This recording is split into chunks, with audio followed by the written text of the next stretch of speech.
कर देती हूँ। कल हमने बात की थी रेप्लिकेशन ऑफ डीएनए तक, वहां पे हमने बात खत्म की थी कि डीएनए की रेप्लिकेशन है वो सेमी कंजर्वेटिव होती है। फिर हमने इस बात को प्रूव भी किया था, कुछ साइंटिस्ट ने एक्सपेरिमेंट करके बैक्टीरिया की हेल्प से उस बात को प्रूव किया था कि वो सेमी कंजर्वेटिव ही है, एंड रेडियो एक्टिव मटीरियल्स का इस्तेमाल किया था। आज हम शुरू करते हैं genes the unit of heredity material information.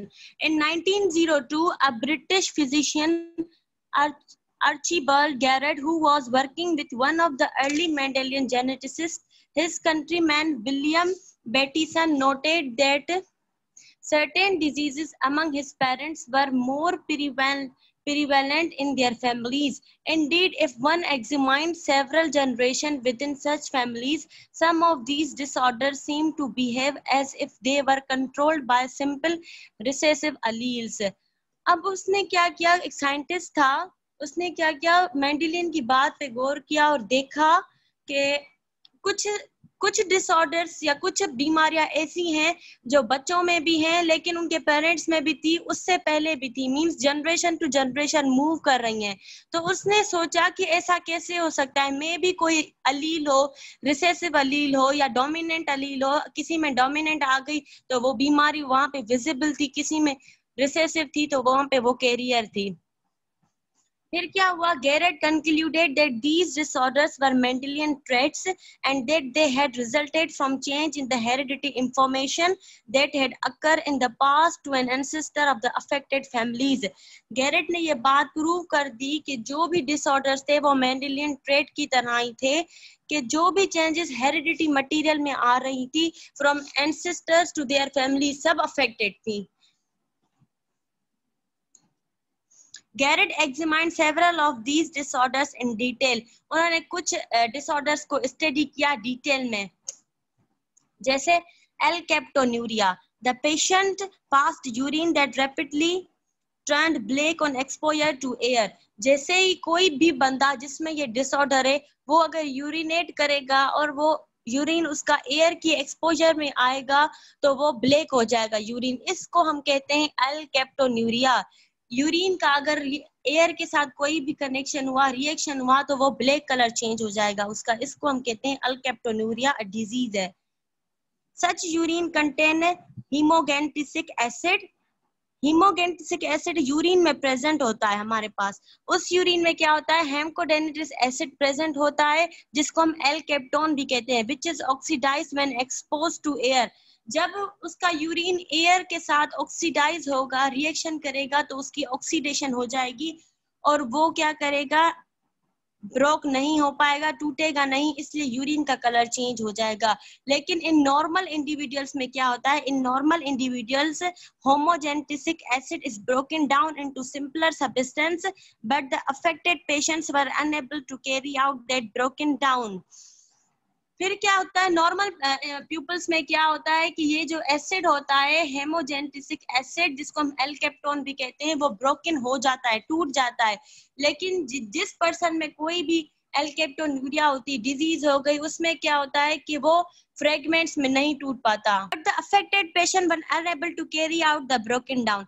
With considerable insight, Garrett concluded that the patient suffering from alkaptonuria lacked the enzyme necessary to catalyze this breakdown. More generally, the hereditary inherited disorder might reflect enzyme deficiency.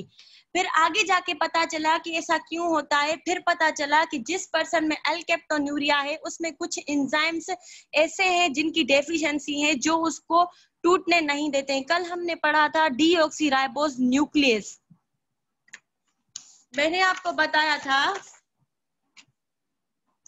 Deoxyribose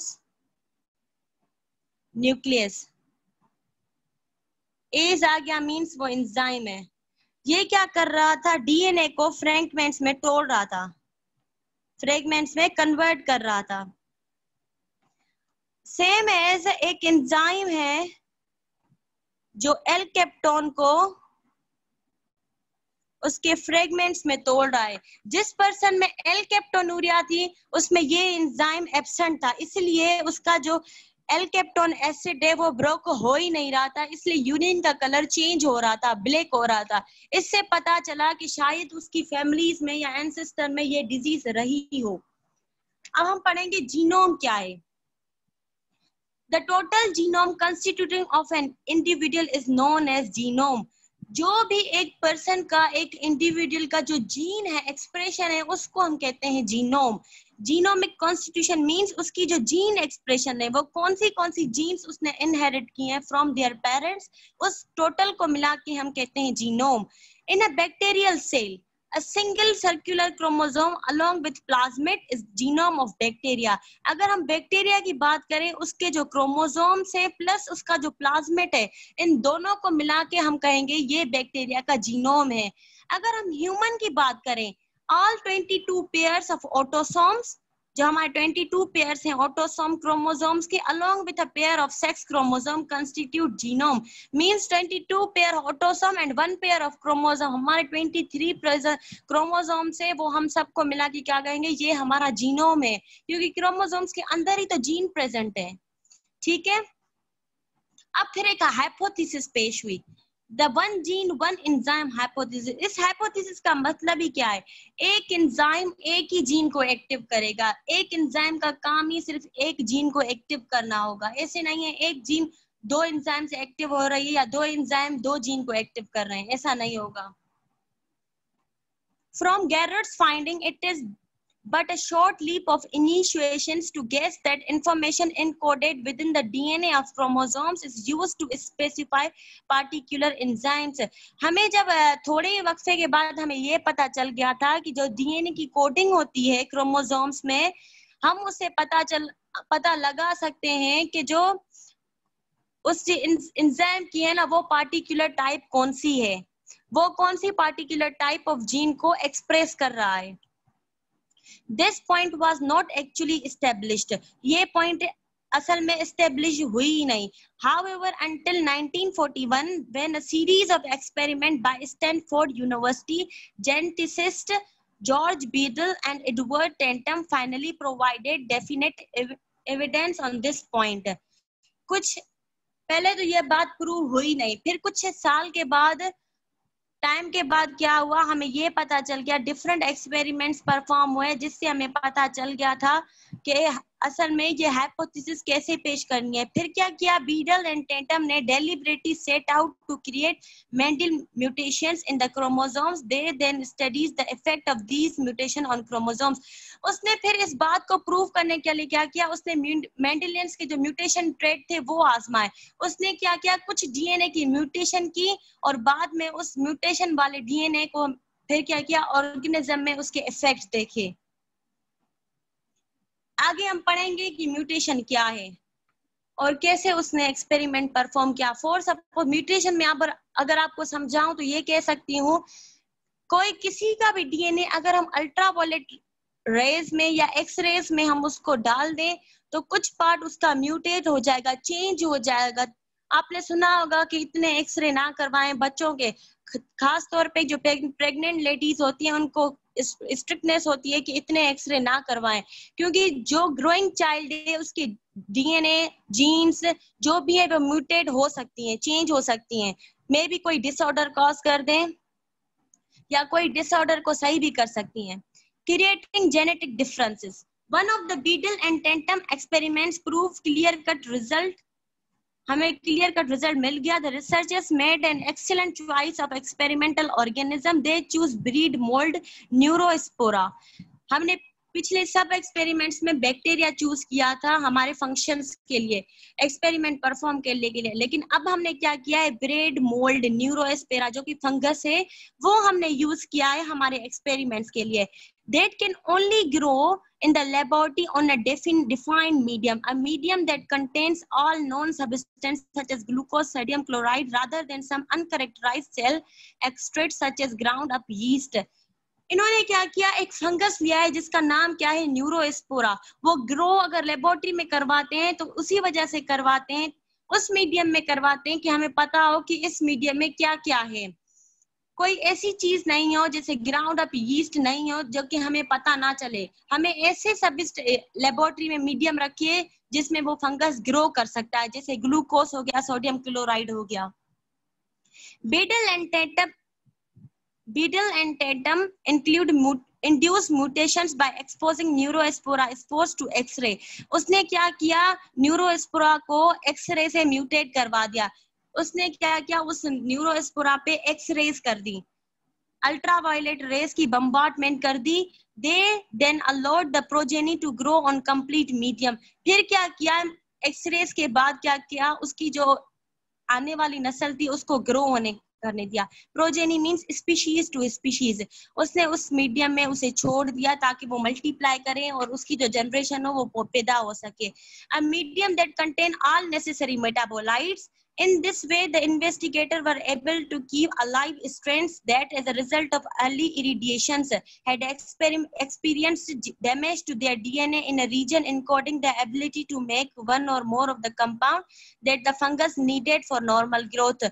उसने क्या किया, जब उसकी X-rays की irritation की उसके बाद उसने छोड़ दिया ताकि वो मल्टीप्लाई करे और हमें लाइव स्ट्रेंस मिल सके बाद में, ताकि हमें रिजल्ट पता चले कि म्यूटेशन का म्यूटेशन के बाद नॉर्मल ग्रोथ हुई या एबनॉर्मल ग्रोथ हुई। Change of this kind in the DNA is called mutation. इस चेंज को हम कहते हैं म्यूटेशन। एंड द स्ट्रेन और organism that have undergone such change in case of losing the ability to use और one or more compounds called mutants। जिस पे change किया जाता है उसको हम कहते हैं म्यूटेंट्स, और जो प्रोसेस है उसको हम कहते हैं म्यूटेशन।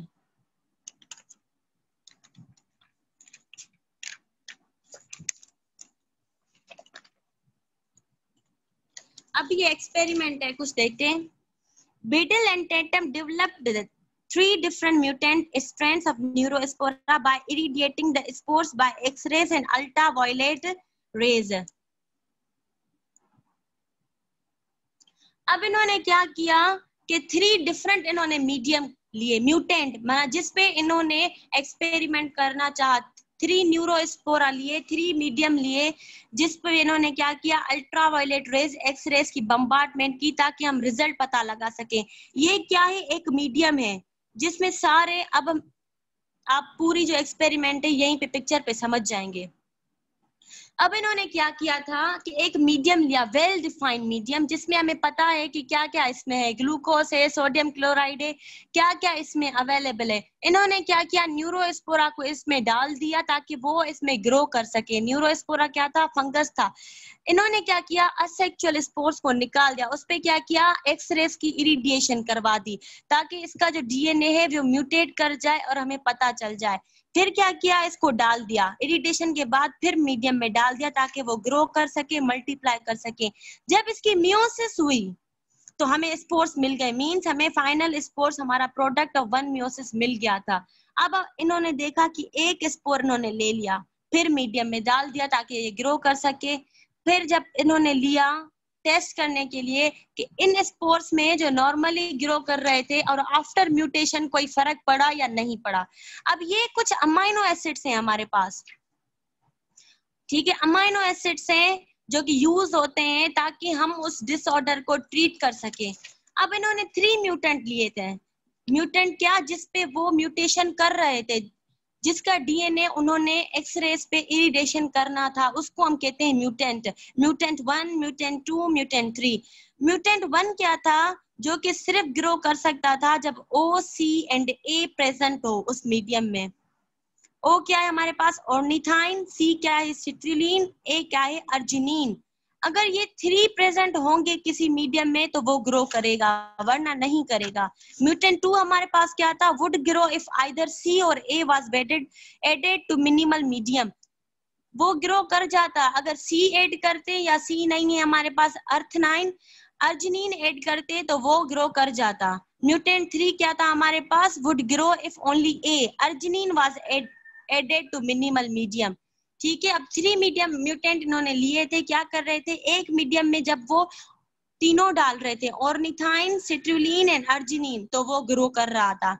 म्यूटेंट 2 का था, अगर सिट्रुलिन और अर्जिनिन में से कोई एक भी डाल रहे थे तो वो ग्रो कर रहा था। अगर नहीं डालेंगे तो ग्रो नहीं कर रहा था। म्यूटेंट 3 कौन सा था, जिसमें वो क्या कर रहे थे, या तो वो खाली ए को डाल रहे थे, अर्जिनिन तो वो ग्रो कर रहा था। ठीक है, ये 3 म्यूटेंट हमारे पास हो गए। Beadle and Tatum suggest hypothesis उन्होंने पेश की। For these observation, according to them, each mutation alter a single gene that controls one step in the synthesis of a particular kind of molecule. Such a chain of reaction may be shown as under. उसने ये उसे hypothesis पेश की कि मेरी observation के मुताबिक ये जो मॉलिक्यूल्स हमने लिए हैं वो किसी एक जीन के लिए रेस्पॉन्सिबल है। फॉर सपोज ऑर्निथाइन जीन 1 के लिए रेस्पॉन्स है, सिट्रुलिन जीन 2 के लिए रेस्पॉन्स है, अर्जिनिन जीन 3 के लिए रेस्पॉन्स है। अब क्या था, this shows that gene 1 function by converting substance into O. G1 हमारे पास कौन सी थी, जिसपे ऑर्निथाइन का इफेक्ट हो रहा था। हमें पता चला कि G1 तब फंक्शन करेगी जब वो किसी सब्सटेंस को ऑर्निथाइन में कन्वर्ट करेगी, तब वो फंक्शन कर सकती है, वरना नहीं कर सकती। द G2 कैसे फंक्शन कर रही थी, by converting ornithine into citrulline. G2 कैसे फंक्शन कर रही थी, जब वो ऑर्निथाइन को सिट्रुलिन में कन्वर्ट कर रही थी। एंड जीन 3 कैसे फंक्शन कर रही है, by converting citrulline into arginine. ये 3 है। इफ एक्सरेज डैमेज जीन 1, अब एक्सरे जब हमने डीएनए पे एक्सरेज की इरिडिएशन की तो सपोज करें उसका जो जीन 1 था वो डैमेज हो गया। अब वो जो मोल्ड है ग्रो नहीं कर सकता। ठीक है, म्यूटेंट में से एक जो हमारे पास जीन थी वो गायब हो गई, इसलिए उसकी नॉर्मल ग्रोथ नहीं हो रही थी। अनलेस अगर उसकी हमें नॉर्मल ग्रोथ चाहिए तो मेकिंग ओ वाज कंपनसेटेड, हमें किसी भी तरह से एक्सप्रेशन जो ओ था हमारे पास ऑर्निथाइन वो हमें बनाना था, लेकिन जीन तो हमारे पास खत्म हो गई क्योंकि म्यूटेशन हो गई। Adding product O to the minimal medium would do this. अब हमारे पास सिर्फ एक ही रास्ता बचा था कि अगर हम ऑर्निथाइन को उस फंगस में ऐड करें तभी वो ग्रो कर सकता था, वरना नहीं कर सकता। It means that but it has to be noted that adding C or A can overcome this deficiency. लेकिन हमें ये पता था अगर हम O की जगह पे सिट्रुलिन और अर्जिनिन डालेंगे तो मे भी शायद वो ग्रो कर जाए। It means that compound is being supplied in a somewhat more advanced stage of synthesis, thus bypassing the normal fractions of gene 2 and 3. अब इससे हमें ये पता लग गया था कि जो भी कंपाउंड है वो अपना सही फंक्शन परफॉर्म करेगा, ग्रो भी करेगा। अगर कोई जीन म्यूटेट हो गई, अगर हम वो कंपाउंड डालें जो उस जीन के जो कंपाउंड है वो बना सकता है या कोई भी कंपाउंड उसमें कन्वर्ट कर सकता है, तब वो ग्रो करेगा, वरना नहीं करेगा। फॉर सपोज अगर जीन 3 म्यूटेट हो जाती, then this deficiency can overcome by adding substance O or C. Gene 3 mutant क्या थी, जब हमारे पास खाली ए होगा, अर्जिनिन होगा, तभी वो ग्रो करेगी, लेकिन अब वो खत्म हो गई तो अगर हम सब्सटेंस ओ डालें या सी डालें तो वो ग्रो कर सकता है। Gene 3 is responsible for converting C to A. In this case there is alternative except to add A to the medium. Gene 3 हमारे पास कौन सी थी, जो सी को ए में कन्वर्ट कर रही थी, लेकिन इस केस में हमारे पास क्या है, ए ही नहीं है, इसलिए खाली हम अगर ए डालेंगे तो वो ग्रो करेगा, वरना नहीं करेगा। The genetics conclude that gene produce their effect by specifying the structure of enzyme. अब ये पता चल गया कि जीन अपना फंक्शन कैसे करती हैं, किसी भी एंजाइम को स्पेसिफाई करती हैं, and that each gene codes the structure of single enzyme. एक जीन एक एंजाइम के स्ट्रक्चर को इनकोड करती है। They call this relation the one gene one hypothesis, one enzyme hypothesis. इस रिलेशन को इन्होंने क्या कहा, one gene one hypothesis. अब ये देखें, एक अमाइनो एसिड का पाथवे एंजाइम्स गिवन है, ये एंजाइम ही सिर्फ इस पाथवे को कन्वर्ट कर सकता है, ये एंजाइम ही इसको कन्वर्ट कर सकता है। मींस एक जीन ही सिर्फ एक पार्टिकुलर एंजाइम को एक्टिवेट कर सकती है, कोई और नहीं कर सकती। Enzymes are responsible for catalyzing the synthesis of all parts of cell. हमारे जो भी पार्ट में, जो भी सेल में जो चीजें बन रही हैं वो सिर्फ एंजाइम की वजह से ही बनती हैं। They mediate the assembly of nucleic acid, the synthesis of proteins, carbohydrates, fats and lipids. Enzyme की वजह से हमारे कार्बोहाइड्रेट, प्रोटीन और लिपिड्स की जो है कंपोजिशन होती है, सिंथेसिस होती है। From the hair on your head to the toe nails of your feet, हमारे बालों से लेके हमारे पाँव के नाखून तक एंजाइम्स का काम है। All of your represent the product of enzyme directed chemical reaction by specifying your enzyme DNA specifies you। हमारे function of enzyme perform के लिए DNA उसको काम करवाती है। अब ये जो एक्सपेरिमेंट था हम उसका ओवरव्यू लेते हैं कि ऐसे एक्सपेरिमेंट में था क्या। एक्चुअली इन्होंने एक हाइपोथेसिस परफॉर्म की, पेश की थी, that one gene one hypothesis। एक ही जीन उन्होंने कहा कि एक एंजाइम को स्पेसिफाई करेगी, दो को नहीं करेगी। अब इन्होंने क्या किया कि न्यूरोस्पोरा एक फंगस है जो कि इन्होंने लिया एक्सपेरिमेंट करने के लिए। इन्होंने क्या किया, न्यूरोस्पोरा इनको पता था लेबोरेटरी में जब ग्रो करेगा तो उनको पास एक ऐसा मीडियम होना चाहिए जिसमें पता हो कि इस मीडियम में क्या क्या है, वेल नोन मीडियम हो।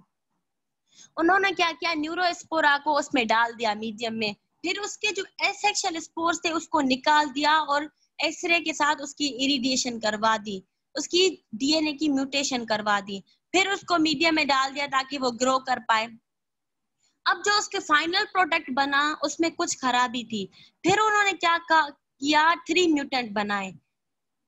एक म्यूटेंट जो सिर्फ तीनों की प्रेजेंस से बन रहा था, अगर उसमें ऑर्निथाइन हो, सिट्रुलिन हो, अर्जिनिन हो, तीनों हो तो फंगस ग्रो कर रहा था। दूसरे में क्या था कि अगर सिट्रुलिन और अर्जिनिन में से कोई एक भी था तो वो ग्रो कर रहा था।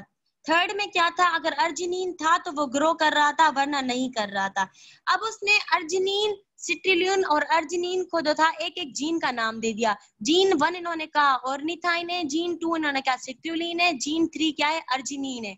अब उसने क्या किया कि एक ऐसी, जब उन्होंने म्यूटेशन करवाई, सपोज किया कि जीन 2 उसकी चली गई, जीन 2 क्या थी, सिट्रुलिन। अब हमें ऐसी प्रोडक्ट चाहिए थी जो किसी कंपाउंड को सिट्रुलिन में कन्वर्ट करवाए, इसीलिए हम जीन 3 को ऐड कर सकते हैं क्योंकि वो सिट्रुलिन को कन्वर्ट करवा सकते हैं। ये हो गया।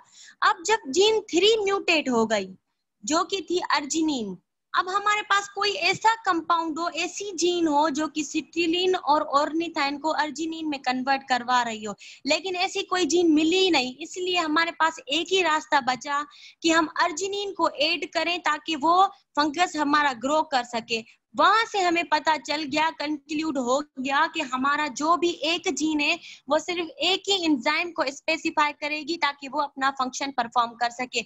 हमारे बॉडी में भी जो भी रिएक्शंस हो रहे हैं, सिंथेसिस हो रही है किसी भी चीज की, कार्बोहाइड्रेट हो, फैट हो या लिपिड हो, वो सिर्फ एंजाइम्स की वजह से हो रही है। हमारे सर के बालों से लेके पैर के नाखून तक सब काम हमारी एंजाइम्स की वजह से हो सकते हैं जो कि उससे डीएनए करवा रहा है। इससे हमें पता चल गया कि एक जीन एक एंजाइम के फंक्शन के लिए रेस्पॉन्सिबल होती है।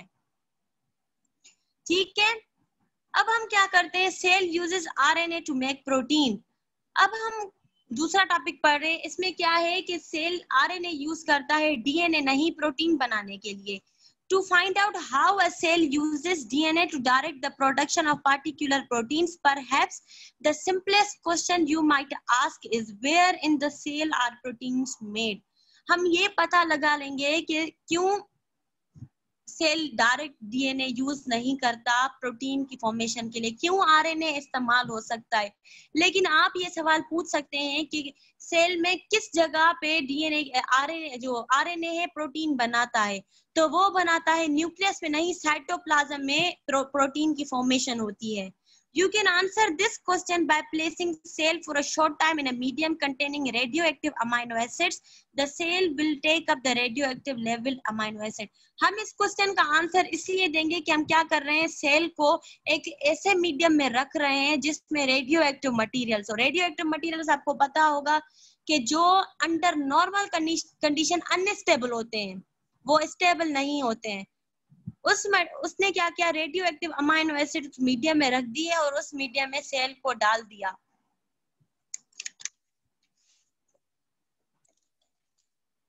ठीक है, for short time they are exposed to them. This is known as pulse labeling, as the cell are exposed to a pulse radioactive label. हमने क्या किया, सेल्स को मीडियम में डाल दिया और रेडियो एक्टिव मटीरियल से लेबल कर दिया। When investigators looked to see where in the cells radioactive proteins first appeared, they found that protein were assembled not in the nucleus where most of the DNA is located but rather in the cytoplasm. उन्होंने जब assemble किया, investigator को पता चला कि जो protein assemble हुए वो न्यूक्लियस में नहीं हुए जहां तकरीबन डीएनए मौजूद है लेकिन साइटोप्लाज्म में हुए।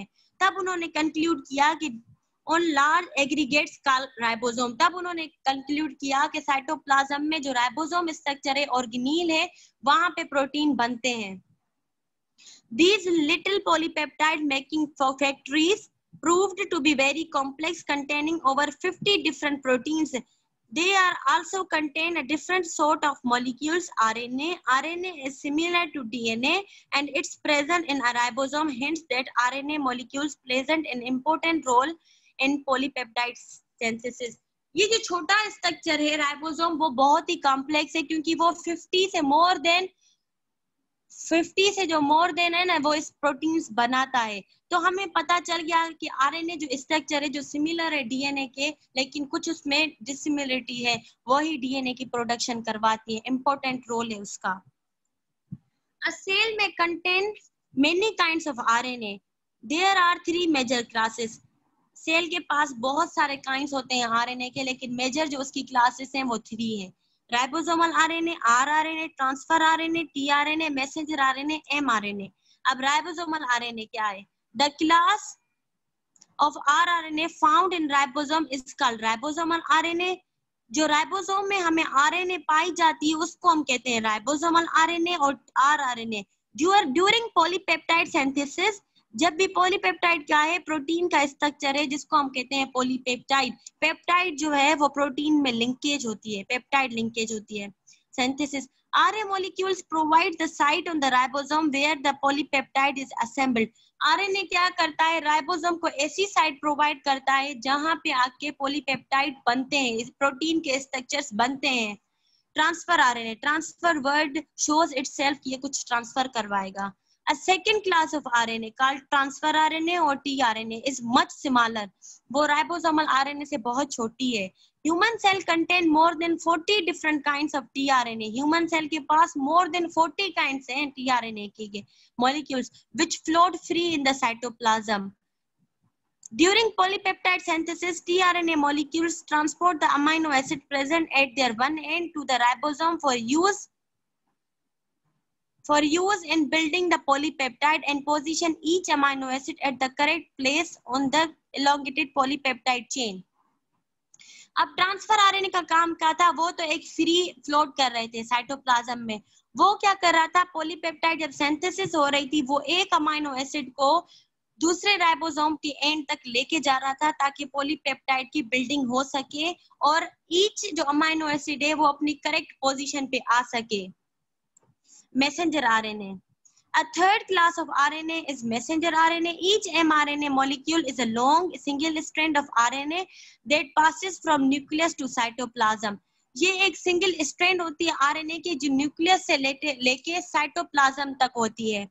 During polypeptide synthesis, mRNA molecules bring information from the chromosome to the ribosome to direct the assembly of amino acid into a polypeptide. जब polypeptide की synthesis होती है तो ये क्या करता है? mRNA information लेके आता है क्रोमोसोम से राइबोसोम तक ताकि each amino acid अपनी पोजीशन पे ही जाए, किसी और की पोजीशन पे ना चला जाए। These molecules together with ribosomal protein and certain enzyme constitute a system that carries out the task of reading the genetic message and producing the polypeptides that are particularly message specifies. ये पूरा system जो है ribosomal proteins का, RNA का, जिसमें enzyme भी include है, ये पूरा एक सिस्टम बनाता है जिसमें क्या करते हैं हम जो जेनेटिक मैसेज है उसको हम रीड कर सकते हैं और पॉलीपेप्टाइड को बना सकते हैं। They are the principal components or the apparatus that a cell uses to translate its hereditary information. ये हमारे पास बेसिक कंपोनेंट है जिसकी वजह से सेल क्या करता है? अपनी इंफॉर्मेशन को ट्रांसलेट करवाता है। You can think of this information as a message written in the code specified by sequence of a nucleotide in the DNA. आप ऐसा सोचें कि ये आपके पास किसी ने इंफॉर्मेशन दी है मैसेज की सूरत में, लेकिन इसमें सिर्फ कोड्स हैं जो कि सिर्फ वो ही इनकोड कर सकता है जिसको पता हो, इसलिए सिर्फ आरएनए इसको इनकोड कर सकता है क्योंकि आरएनए को ये कोडिंग पता होती है। The cell polypeptide producing apparatus read this particular polypeptides. Biologist has also learned to read this code, so in doing have learned a great deal about what genes and how they work, indicating what a protein will be like and what it will be make. अब इस coding की वजह से हमें ये पता चल जाता है कि कोई भी जीन किस कोड से बनती है और ये जीन आगे चल के कौन सा काम करवाएगी। ये हमारे लिए बेनिफिशियल इसलिए ताकि बहुत सारे चिल्ड्रंस जिसमें कोई एबनॉर्मलिटी होती है हमें पता चल जाए ड्यूरिंग उनके ग्रोइंग स्टेज में ही, ताकि हम उस जीन को निकाल दें, क्योंकि कोडिंग करना बहुत मुश्किल होता है। अब हम ओवरव्यू लेते हैं जीन एक्सप्रेशन का। The hereditary apparatus of body works in much the same ways as the most of the primitive bacteria. All organisms use the same basic mechanism. हमारा जो हेरिडिटी अपरेटस है वो उसी तरह काम करता है जैसे सब ऑर्गेनिज्म में उसका मैकेनिज्म सब ऑर्गेनिज्म में सेम होता है। The RNA copy of each active gene is made and at the ribosome the RNA copy directs the sequential assembly of a chain of amino acids. अब आरएनए क्या कर रहा था, किसी भी जीन को एक्टिव कर रहा था, राइबोसोम क्या कर रहा था, आरएनए उसको कॉपी कर रहा था डायरेक्टली एंड चेन को जो अमाइनो एसिड की चेन थी उसको खुद ही असेंबल कर रहा था। पहले वो मैसेज पढ़ रहा था, फिर उस मैसेज पे वो एक्ट कर रहा था। There are many minor differences in the detail of gene expression between bacteria and eukaryote and a single major difference है, क्योंकि यूकैरियोटिक और बैक्टीरियल सेल में बहुत फर्क होता है, इसलिए कुछ डिफरेंस आ सकते हैं जीन एक्सप्रेशन में। The basic apparatus used in gene expression, however, appears to be same in all organisms. उनका मैकेनिज्म भले ही थोड़ा डिफरेंट हो सकता है, लेकिन जो apparatus हम यूज करते हैं जीन एक्सप्रेशन में वो बैक्टीरिया में भी सेम होता है और यूकैरियोट्स में भी सेम है। तकरीबन all organisms में वो सेम है। It apparently has persisted virtually unchanged since early in the history of life. The process of gene expression occurs in two phases. हमारे पास जो जीन एक्सप्रेशन का प्रोसेस है वो 2 phases में अकर होता है, which are called as transcription and translation. ये 2 process है जीन एक्सप्रेशन के जो अपना फंक्शन परफॉर्म करती हैं। ये हम पढ़ के लास्ट में पढ़ेंगे। ट्रांसक्रिप्शन क्या है? अब transcription, the first stage of gene expression is the production of RNA copy. हमारे पास फर्स्ट स्टेज कौन सी है आरएनए की, ताकि हम आरएनए कॉपी बना सकें, इसको हम कहते हैं ट्रांसक्रिप्शन। फर्स्ट स्टेज हमारे पास कौन सी है जीन एक्सप्रेशन की, कि हम आरएनए की प्रोडक्शन कैसे करते हैं, जिसको हम कहते हैं मैसेंजर आरएनए, उसकी प्रोडक्शन को हम कहते हैं transcription. Like all classes of RNA that occur in cells, mRNA is formed on a DNA template. कल ये मैंने आपको अच्छी तरीके से बता दिया था कि डीएनए टेम्पलेट क्या है। टेम्पलेट क्या था, डीएनए क्या कर रहा था, पहले खुद को अनजिप कर रहा था, अपने दोनों स्टैंड्स को अलग कर रहा था, उसका वो स्टैंड क्या कहलाता था, टेम्पलेट, और वो टेम्पलेट क्या करेगा, अपना कॉम्प्लीमेंट्री स्टैंड बनाएगा। The production of RNA is called transcription. The messenger RNA molecule as well as other RNA classes such as rRNA, tRNA is said to have transcripts from DNA. जो भी 3 classes of RNA हैं वो तीनों DNA से बन रही हैं। इस प्रोसेस को हम कहते हैं transcription. Transcription is initiated when a special enzyme called RNA polymerase, ये आप याद कीजिएगा, पास पेपर में भी आपने देखा होगा, ये आया होगा। ट्रांसक्रिप्शन को इनिशिएट करवाने वाली एंजाइम कौन सी है हमारे पास, RNA polymerase, bind to a special sequence of nucleotides on one of the DNA strands. वो क्या कर रही थी, किसी एक स्ट्रैंड पे डीएनए के बाइंड हो रही थी और अपना परफॉर्म कर रही थी function. The sequence is located at the edge of gene. अगर वो देखें इस स्ट्रैंड पे बाइंड हो गई, इसको हमने क्या नाम दिया, टेम्पलेट। और ये क्या करेगा, आप टेम्पलेट जब आरएनए पॉलीमरेज बाइंड हो गई, अब वो फंक्शन परफॉर्म करेगी और एमआरएनए की प्रोडक्शन हो गई। ये प्रोसेस क्या कहलाएगा, transcription. Starting At that end of the gene, the RNA polymerase proceed to assemble a single strand of RNA with a nucleotide sequence complementary to that of the DNA strand it has bound. क्या कर रही थी वो, क्या कर रही थी, जो इसका कॉम्प्लीमेंट्री स्टैंड है, क्या है इसका ये टेम्पलेट या कॉम्प्लीमेंट्री स्टैंड, ये एक के साथ बाउंड हो रही थी और अपना न्यूक्लियोटाइड सीक्वेंस का फंक्शन परफॉर्म कर रही थी. Complementarity refers to the way in which the two single strands of DNA that form a double strand helix to relate one another, with adenine pairing with thymine, guanine pairing with cytosine. RNA strand complementary of thymine is uracil. ये कल हमने बात अच्छी तरीके से पढ़ी थी. Complementary stand क्या है, जो डीएनए अपना टेम्पलेट है जो वो अपना कॉम्प्लीमेंट्री स्टैंड बनाएगा. अगर एडेनिन है उस पे तो वहां पे थायमीन होगा, साइटोसिन है तो गुआनिन होगा. अगर हम डीएनए की बात कर रहे हैं तो अगर हम आरएनए की बात करेंगे तो थायमीन नहीं होगा, यूरेसिल होगा.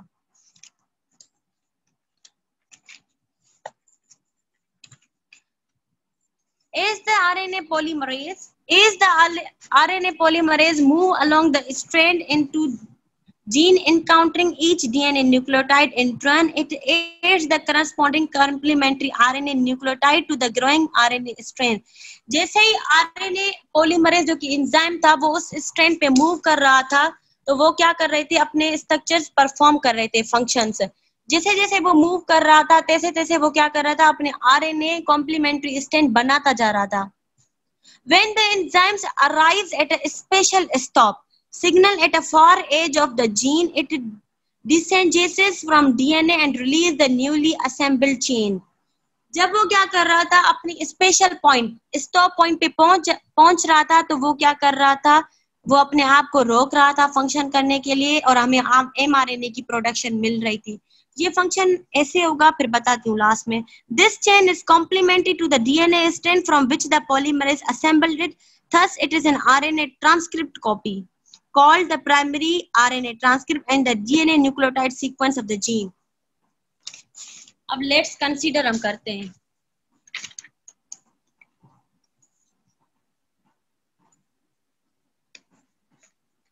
ठीक है, हम कंसीडर कर रहे हैं. ये एक डीएनए का मॉलिक्यूल है, पहले डबल हेलिक्स में था. ठीक है, मैंने इसको क्या कर दिया, ओपन कर दिया. यहाँ पे कुछ बेसिस है गिवन, ए है, सी है, जी है, ए है, टी है. यहाँ पे उसके कॉम्प्लीमेंट हो गए ए का टी सी. मैंने ये स्टैंड लिया, इसको हम कहते हैं टेम्पलेट. ठीक है, ये अब अपना कॉम्प्लीमेंट्री बनाएगा.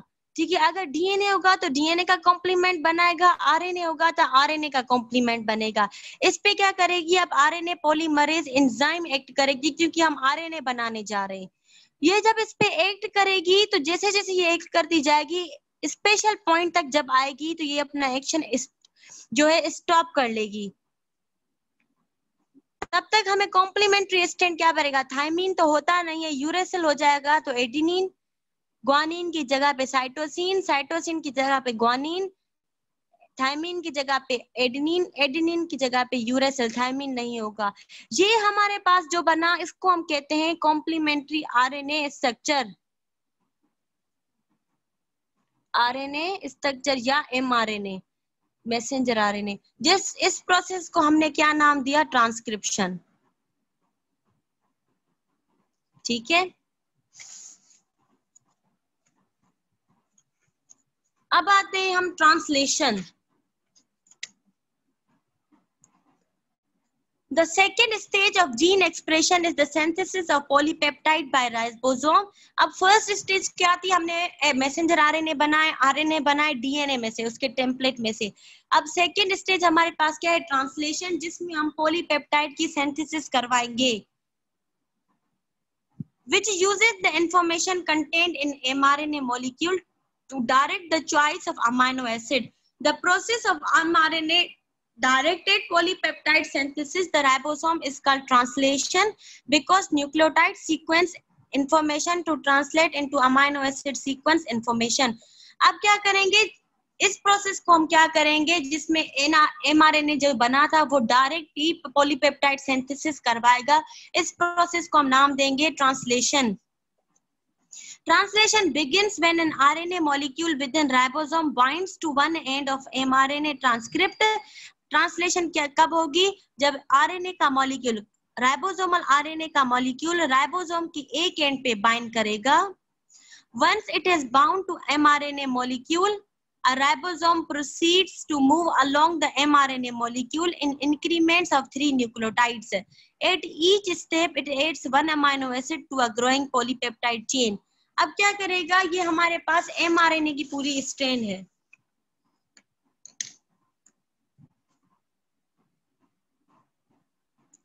ठीक है, कुछ इसमें कोडिंग होगी. अब क्या करेगा? राइबोसोमल आरएनए उसकी एक एंड पे बाइंड कर देगा. राइबोसोमल आरएनए अब हम बनाने जा रहे हैं क्या? पॉलीपेप्टाइड्स. 3 यूनिट्स के बाद, फॉर सपोज यू है, इसके बाद वो एक अमाइनो एसिड को ऐड कर देगा. फिर 3 स्ट्रक्चर्स के बाद ए फिर एक अमाइनो एसिड के बाद कर देगा. इस स्ट्रक्चर को हम नाम देते हैं उसके अमाइनो एसिड से.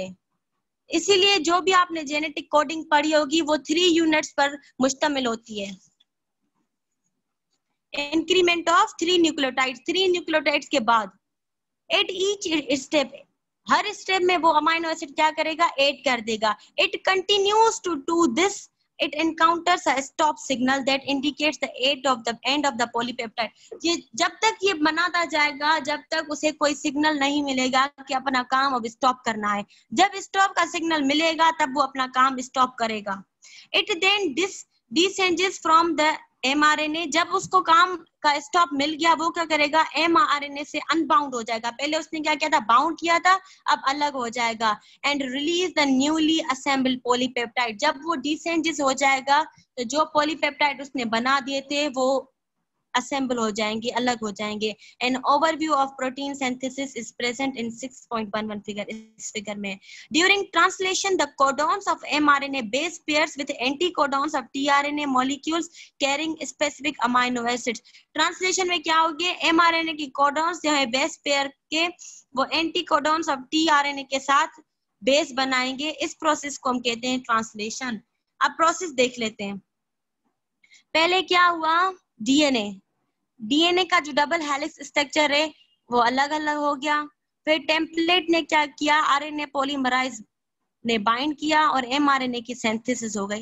MRNA transcript from DNA. अब ये जो एमआरएनए की सिंथेसिस हो गई, इस पे क्या करेगा? राइबोसोमल आरएनए टीआरएनए बाउंड बनाएगा. एक एंड पे ये बाउंड हो गया. अब ये क्या करेगा? जब बाइंड हो गया तो वो पॉलीपेप्टाइड की ग्रोइंग करवाएगा. जब ये पॉलीपेप्टाइड की ग्रोइंग करवाएगा उसमें एनर्जी यूज होगी. एटीपी ब्रोकिंग डाउन हो गई एडीपी में और एक फास्फोरस रिलीज हो जाएगा. ये आपको पता होगा. जब एटीपी में कन्वर्ट होती है तो एक इनऑर्गेनिक फॉस्फेट मिलता है और शायद 7.3 किलो कैलोरी हमें एनर्जी मिलती है. जब टीआरएनए अमाइनो एसिड के साथ बाउंड होगा तो ये क्या करेंगे? 3 न्यूक्लियोटाइड्स अपने आप को असेंबल करेंगे, फिर एक अमाइनो एसिड बनेगा. इस पूरे को हम कहते हैं प्रोटीन. और जैसे ही उसको स्टॉप का सिग्नल मिल जाएगा ये अपना काम स्टॉप कर देगा और ये जो न्यू हमारे पास प्रोटीन्स बन गए वो हमारे पास असेंबल हो जाएंगे. इस पूरी प्रोसेस को हम कहते हैं प्रोटीन फॉर्मेशन. प्रोटीन फॉर्मेशन 2 तरीके से होती है, ट्रांसक्रिप्शन एंड ट्रांसलेशन. ट्रांसक्रिप्शन में हमारे पास डीएनए में से आरएनएस बनते हैं by the help of RNA polymerase enzyme. And translation is the process के एमआरएनए में से हम हेल्प की वजह से हम प्रोटीन्स बनाते हैं, अमाइनो एसिड्स बनाते हैं उनकी अपनी सीक्वेंस में. ठीक है, इसमें क्या करता है? इंपॉर्टेंट पॉइंट है कि एमआरएनए के जो कोडॉन्स है या बेस पेयर्स हैं वो टीआरएनए के एंटी कोडॉन्स के जाके बेस पेयर बनाते हैं. इस प्रोसेस को हम कहते हैं ट्रांसलेशन. किसी को कोई क्वेश्चन पूछना है मुझसे?